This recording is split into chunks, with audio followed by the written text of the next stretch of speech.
حضرت زینب رضی اللہ تعالیٰ عنہ جو بچہ ہوا قافلہ تھا، اللہ کے نبی پہ روزے پہ جا کے حاضر ہوتی ہیں، نبی علیہ السلام کے روزے پہ جا کے کربلا کی داستان سنائی۔ آپ ذرا سوچئے نا کہ اللہ کے نبی کے سامنے جس وقت جا کے یہ داستان سنائی ہوگی، نبی علیہ السلام کے سینے پہ کیا گزری ہوگی۔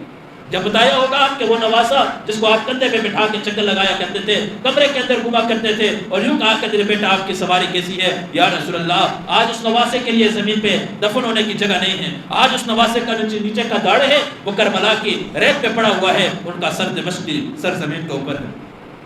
آج آپ کے نواسے کو شہید کیا گیا ہے، بتایا ہوگا آپ کی بچیوں کے ساتھ کیا ظلم کیا ہے، آپ کی بیٹیوں کے ساتھ کربلا کے میدان کے اندر کیا ظلم کیا ہے، آپ کی بیٹیوں کو کس طرح کوفہ کے بازار سے بھرے مجمع کے اندر سے آپ کی بچیوں کو گزارا گیا اور اہل بیت اور آپ کی اولاد کے سروں کو نیزے پہ چڑھا کے اور یوں سارے لوگوں کے سامنے دمشق کے اندر وہاں جا کے سید دربار کے اندر جا کے پردہ کر کے بٹھایا گیا، یا رسول اللہ وہ بچیاں جن پہ سورج کی شعاعیں بھی نہ پڑی، آپ کی بچیوں کے ساتھ کیا ظلم ہوا، تو نبی علیہ السلام کے سینے پہ کیا گزری ہوگی،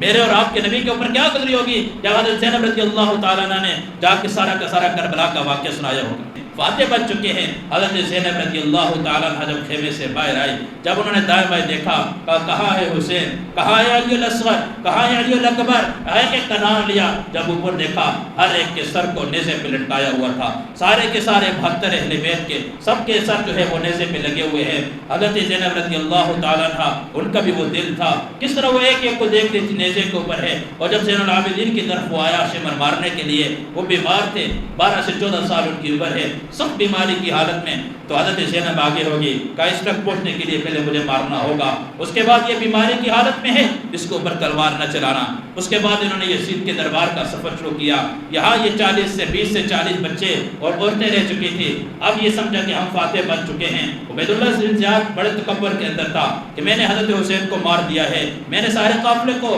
شکست دے دی ہے، اب یزید کے دربار میں جائیں گے، اب دمشق کا سفر ہو رہا ہے، اب کربلا سے دمشق کا سفر، یہ بڑے ظالم نے بڑے سخت انداز سے اس سفر کو بھی طے کروایا ہے۔ 20 سے 40 بچے اور عورتیں رہ چکی ہیں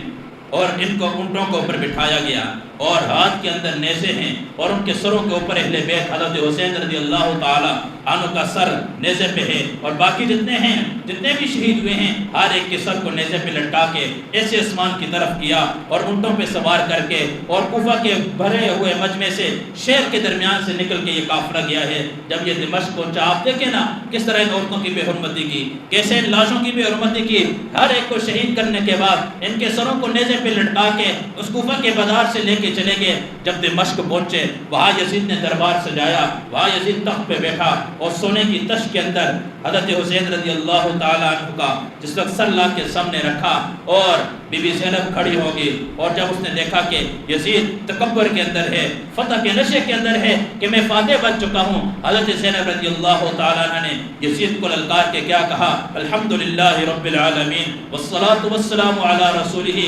محمد وآلہ واصحابہ اجمعین۔ اے یزید، کیا تو سمجھتا ہے کہ تو نے ہم کو ہمارے اوپر زمین کے کناروں کو تنگ کر دیا ہے، ہمیں قیدی بنا کر تو اللہ کی نگاہ کے اندر تو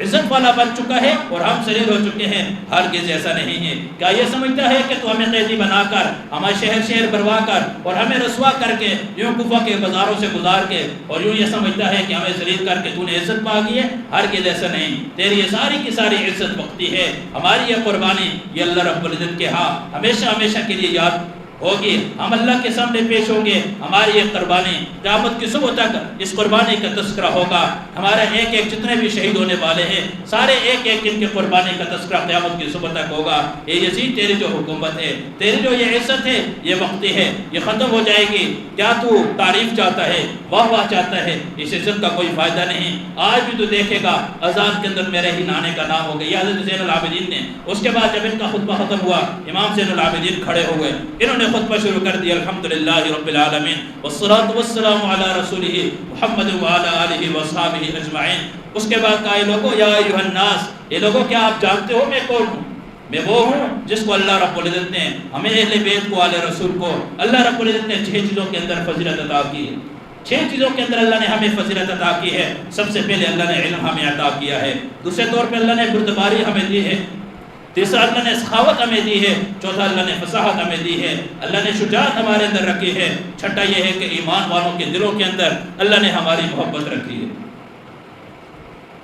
پھر اس کے بعد امام زین العابدین نے سارے کے سارے مجمع کو مخاطب کر کے کہا کہ لوگوں اگر مجھے جانتے نہیں ہو تو میں اپنا تعارف کرواتا ہوں، جو لوگ مجھے جانتے نہیں ہیں میں اس کے سامنے اپنا تعارف کرواتا ہوں، میں اس کا بیٹا ہوں جس کو کربلا کے میدان کے اندر 10 دن پیاسا رکھ کے شہید کیا گیا ہے، میں اس کا بیٹا ہوں جس کے جسم کو ٹکڑے ٹکڑے کر دیا ہے، میں اس کا بیٹا ہوں جس کے سر کو نیزے پہ بلند کیا گیا ہے، میں اس کا بیٹا ہوں جن کی عورتوں کو ہجوم قیدی بنا کے لایا گیا ہے، میں اس کا بیٹا ہوں جس کے ساتھ ظلم ہوا ہے، جس کا حق چھینا گیا ہے۔ اے یزید تو کیا سمجھتا ہے؟ تو ہمیں ذلیل کر کے سرخرو ہو گیا ہے؟ ہرگز نہیں، اللہ کا وعدہ سچا ہے، ہم اہل بیت پر مصیبتوں کا آنا یہ اللہ کی طرف سے ہم آزمائش ہے، لیکن تو ہمیں ذلیل نہیں کر سکتا، تو ہمیں ذلیل کر نہیں کر سکتا۔ ہم وہ خلدان ہیں جنہیں اللہ نے امامت کے لیے منتخب کیا ہے، ہم وہ ہیں کہ جو ہم سے بغض رکھتا ہے اللہ ان کو ذلیل اور رسوا کرتا ہے۔ یہ امام زین العابدین نے خطبہ دیا، اور جس وقت یہ دیکھے اس نے یزید نے جب دیکھا حضرت زینب رضی اللہ تعالیٰ عنہ کا خطبہ اور ان کا یہ للکار، امام زین العابدین کا خطبہ، اس کے بعد اس کا جسم کانپنے شروع ہو گیا۔ اس نے برا بھلا عبید اللہ بن زیاد کو برا بھلا کہا، میں نے تجھے قتل کرنے کا تو نہیں کہا تھا، میں نے صرف اتنا کہا تھا قیدی بنا کے حضرت حسین کو میرے دربار میں لیا، میں نے قتل کا تو نہیں کہا۔ تھوڑا ندامت کے آنسو آئے جیسے مگرمچھ کے آنسو ہوتے ہیں، کیونکہ سارے کے سارے جو مجمع تھا سب پہ کپ داری ہو کہ یہ کیا ہو گیا، اہل بیت کو قتل کر دیا، تھے تو سارے کے سارے مسلمان، ظاہر تو سارے کلمہ پڑھنے والے تھے، یہ کیا ہو گیا؟ جب یزید نے دیکھا میری حکومت خطرے کے اندر ہے، لوگ میرے مخالف ہو جائیں گے، لوگ میرے خلاف اٹھ جائیں گے، اس نے عبید اللہ بن زیاد کو برا بھلا کہا۔ اس کے بعد کہا جلدی سواریاں لائی جائیں، اونٹوں کو لایا جائے اور سارے کے سارے اہل بیت کو عزت کے ساتھ مدینے کی طرف روانہ کیا جائے۔ یہ ظاہراً یزید کی جو چال تھی یہ اپنی حکومت کو بچانے کے لیے تھی، جیسے سیاسی چال ہوتی ہے، سیاسی آدمی آتا ہے نا جب بیان کرتا ہے، بیان میں بڑے بڑے نعرے لگاتا ہے، میں روڈ بھی بناؤں گا، فلاں بھی کروں گا، ایسا بھی کروں گا، ویسا بھی کروں گا، یہی یزید کی یہ چال تھی۔ اور جس وقت مدینے کی طرف اس قافلے کو بھیجا، آپ اندازہ لگائیے اب اہل بیت کا یہ قافلہ 20 سے 40 عورتیں اور بچے ہیں، امام زین العابدین ہیں ان کے اندر جو تھوڑے سے سمجھدار ہیں لیکن بیماری کی حالت میں تھے۔ جب یہ قافلہ مدینے کے قریب پہنچا، مدینے والوں کو پتہ چلا کہ اہل بیت آ رہے ہیں، آل رسول کا قافلہ بچا ہوا آ رہا ہے، وہ آل رسول کا قافلہ کربلا کے میدان میں جن کے ساتھ ظلم ہوا ہے، جن کے بچوں کو یتیم بنا دیا، جن کے بچوں اور عورتوں کو قیدی بنا دیا ہے، آج قیدی ہونے کی صورت میں آج مدینے میں داخل ہو رہے ہیں۔ مدینے کے لوگ چوک در چوک باہر نکل گئے کہ آل رسول کے استقبال کریں گے، اس قافلے کا استقبال کریں گے۔ جیسے باہر آئے تو امام زین العابدین رونا شروع ہو گیا، مدینے کی گلیوں کے اندر رونے کی آواز بلند ہوگی۔ امام زین العابدین سامنے اسٹیج پر آ کے خطبہ دیا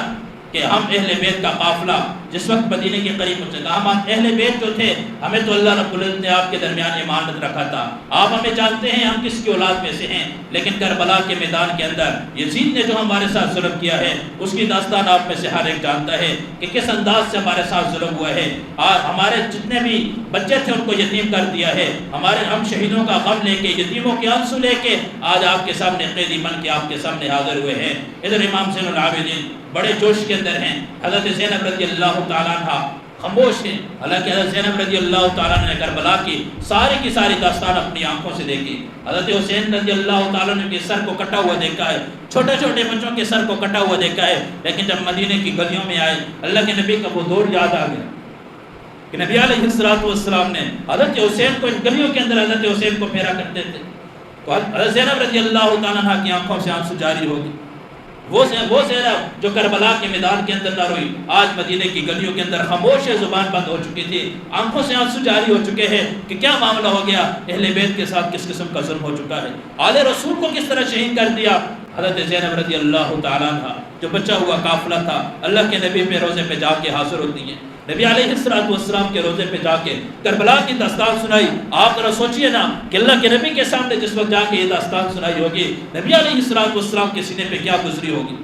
جب بتایا ہوگا آپ کہ وہ نواسا جس کو آپ کندھے پہ بٹھا کے چکر لگایا کرتے تھے، کمرے کے اندر گھوما کرتے تھے اور یوں کہا کرتے تھے بیٹا آپ کی سواری کیسی ہے یا رسول اللہ، آج اس نواسے کے لیے زمین پہ دفن ہونے کی جگہ نہیں ہے، آج اس نواسے کا نیچے کا داڑھ ہے وہ کربلا کی ریت پہ پڑا ہوا ہے، ان کا سر دمشق کی سر زمین کے اوپر ہے۔ آج آپ کے نواسے کو شہید کیا گیا ہے، بتایا ہوگا آپ کی بچیوں کے ساتھ کیا ظلم کیا ہے۔ آپ کی بیٹیوں کے ساتھ کربلا کے میدان کے اندر کیا ظلم کیا ہے، آپ کی بیٹیوں کو کس طرح کوفہ کے بازار سے بڑے مجمع کے اندر سے آپ کی بچیوں کو گزارا گیا، اور اہل بیت اور آپ کی اولاد کے سروں کو نیزے پہ چڑھا کے اور یوں سارے لوگوں کے سامنے دمشق کے اندر وہاں جا کے صحیح دربار کے اندر جا کے پردہ کر کے بٹھایا گیا، یا رسول اللہ وہ بچیاں جن پہ سورج کی شعاعیں بھی نہ پڑی، آپ کی بچیوں کے ساتھ کیا ظلم ہوا، تو نبی علیہ السلام کے سینے پہ کیا گزری ہوگی، میرے اور آپ کے نبی کے اوپر کیا گزری ہوگی، یا حضرت زینب رضی اللہ تعالیٰ عنہ نے جا کے سارا کا سارا کربلا کا واقعہ سنایا ہوگا۔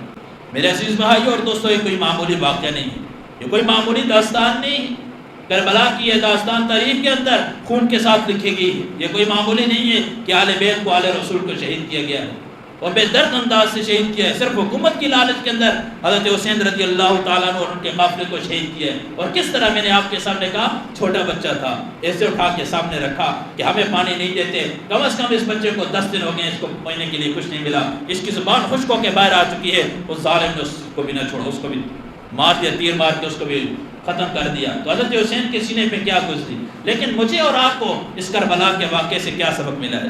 میں اور آپ دیکھیں میرے لیے اور آپ کے لیے کیا سبق ہے۔ سب سے پہلا سبق مجھے اور آپ کو یہ ملا ہے، کبھی کسی ظالم کے ہاتھ پہ بیعت نہیں کرنا۔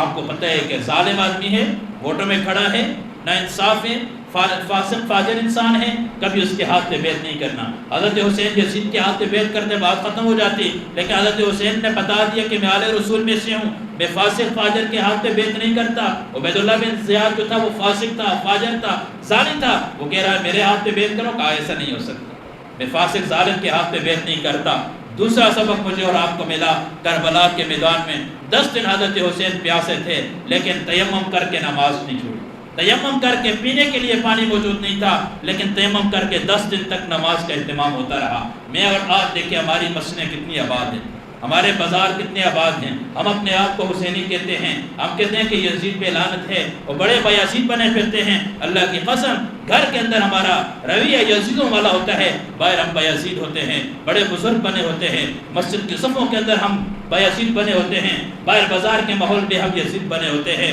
لوگوں کے ساتھ ہمارا سلوک کہتا ہے، گھر والوں کے ساتھ سلوک ہمارا کیسا ہے، ہم اپنے آپ کو حسینی کہتے ہیں۔ تو حضرت حسین کے نقش قدم پہ چلیں کہ انہوں نے نماز ایک بھی نہ چھوڑی۔ میں اور آپ دیکھیں ہماری نمازیں کیسی ہیں، ہماری نمازیں کیسی ہیں۔ جتنا واقعہ بھی ہم نے سنا ہے آج یا پچھلے جمعے پہ، سارے کے سارے واقعے کے اندر آپ دیکھیے حضرت عثمان کی شہادت بیان ہوئی، حضرت عمر رضی اللہ تعالیٰ کی شہادت بیان ہوئی، حضرت علی رضی اللہ تعالیٰ کی شہادت بیان ہوئی، حضرت حسن کی حکومت بیان ہوئی رضی اللہ تعالیٰ عنہ، امیر معاویہ رضی اللہ تعالیٰ عنہ ہاتھ کے بیعت کی، 19 سال حکومت کی، اس کے بعد یزید حکمران بنا، اس کا جو ظلم و ستم بیان ہوا، سارے کے سارے جتنے بڑے تھے کسی سے نماز نہ چھوڑا، کسی نے نماز نہ چھوڑی۔ میرے عزیز بھائی اور دوستو، ہم اتنے بزرگ نہیں ہیں، بڑے جیسے ہمارے سلف صالحین تھے، ہمارے بڑے تھے جو ہر وقت عبادات کے اندر مشغول ہوتے تھے، لیکن کم از کم ہم اتنا تو کر سکتے ہیں کہ 5 وقت نماز کے اہتمام تو کر سکتے ہیں۔ انشاءاللہ اس بات کے اہتمام کریں گے انشاءاللہ۔ اور دوسرا یہ ہے کہ حالات آ جائیں تو صبر کا مظاہرہ کرنا ہے، جیسے حضرت حسین رضی اللہ تعالیٰ عنہ اہل بیت نے صبر کا مظاہرہ کیا ہے، کسی نے بھی ایسے اپنے آپ کو پیٹا نہیں، مارا نہیں، کپڑے پھاڑے نہیں، بال کھینچے نہیں، صبر کا مظاہرہ کیا ہے۔ اتنا بڑا ظلم ہوتے دیکھ کے امام زین العابدین حضرت زینب رضی اللہ تعالیٰ عنہ نے اتنا بڑا ظلم دیکھا ہے، لیکن اپنے آپ کو پیٹا نہیں، مارا نہیں، صبر کا مظاہرہ کرنا ہے۔ جتنے بھی حالات آ جائیں ہم نے صبر کا مظاہرہ کرنا ہے۔ اللہ مجھے اور آپ کو جتنا واقع کربلا سے حاصل شدہ سبق ہے، جتنی چیزیں بھی ہیں، ہم نے اللہ رب العزت کو پر عمل کرنے کی توفیق عطا فرمائے۔